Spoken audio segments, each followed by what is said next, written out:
Hey, what's going on? It is Coach G, and today we will be talking about emotional control. If you don't know me, again, my name is Coach G. I'm a keynote speaker and mental toughness coach. I help athletes build their confidence and build their resilience and teach them how to manage their emotions so that they could play up to their full potential without having the fear of failure and self doubt. So, understanding emotions. Emotions are our natural response to situations that happen in sports and even in life.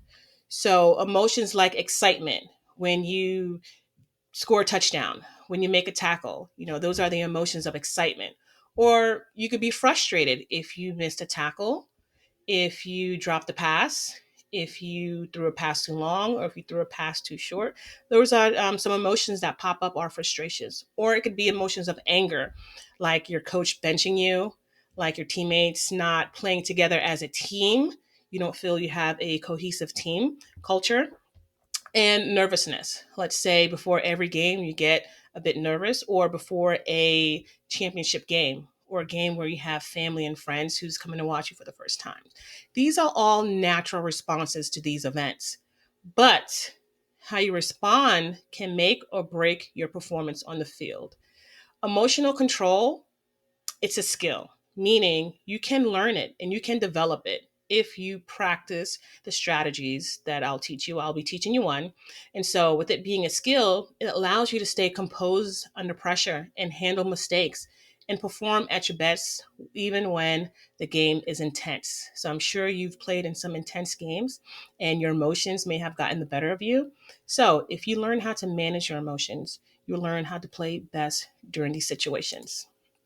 So let's take a look at how controlling your emotions look like and what it looks like when you are unable to control your emotions. So when you're able to control your emotions, you're able to stay focused out there in the field. There's so many things going on. And again, you could be frustrated, you could be angry, you could be nervous.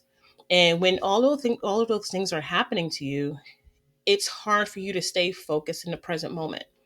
Also, when you're able to control your emotions, you're able to make better decisions out there, right? I'm sure there were times out there in the field when things were just hectic, or again, you were nervous, you were angry, you were frustrated. I'm sure it was tough to make the right decision at that time.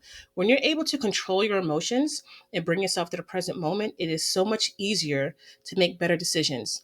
And it's so much easier to solve problems because you're not focused on the things you cannot control.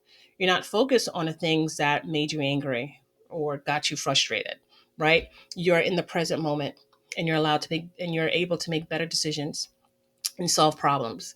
Now, when you are unable to manage your emotions, you lose focus. And I'm sure every single one of you may have been in that situation where you are angry, frustrated, upset, and you're not focused on the present moment. You're not focused on what's important now.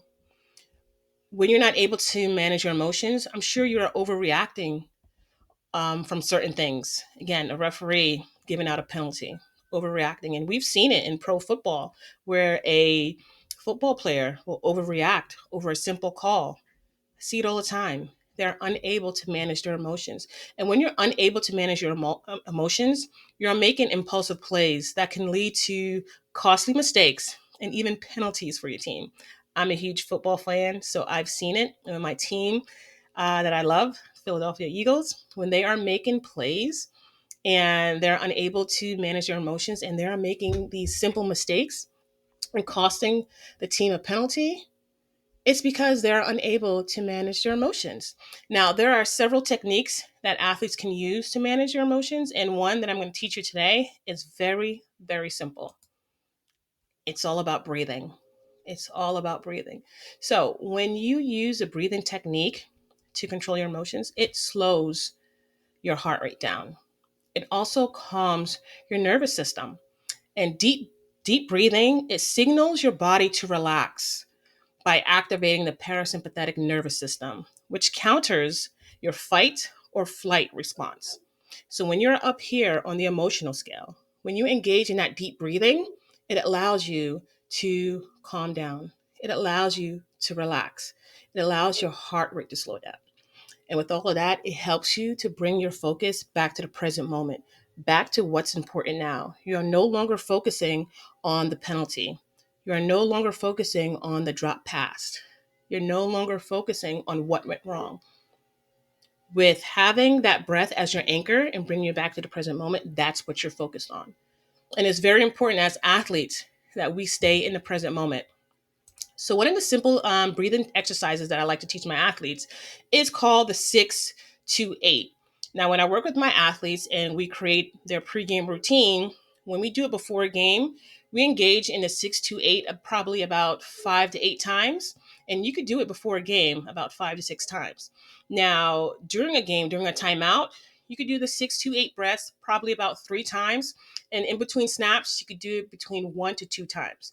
So the 6-2-8 breath is very simple. You are inhaling for 6 seconds, you are pausing for 2 seconds, and then you are exhaling for 8 seconds. And while you are doing this, you could count in your mind or you could count out loud if you want to while you are engaging in a 6-2-8. So it's 1, 2, 3, 4, 5, 6. Pause for 2. 1, 2. Then exhale for 8. 8, 7, 6, 5, 4, 3, 2, 1. If you can, pause this video right now and try the 6-2-8 technique.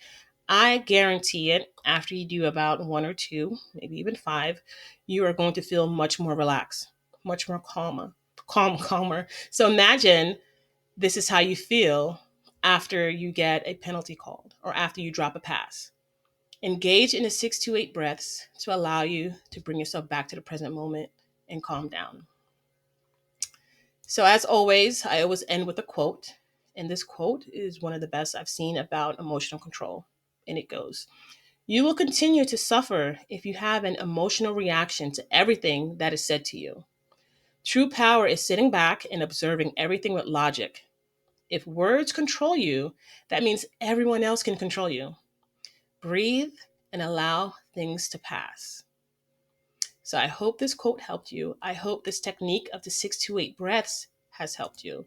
Again, my name is Coach G. If you have any questions, please feel free to email me at gladenfrasso@IamMentallyTough.com, or you can simply send me a DM on Instagram, and my @ is IamMentallyTough. Until next time, stay mentally tough.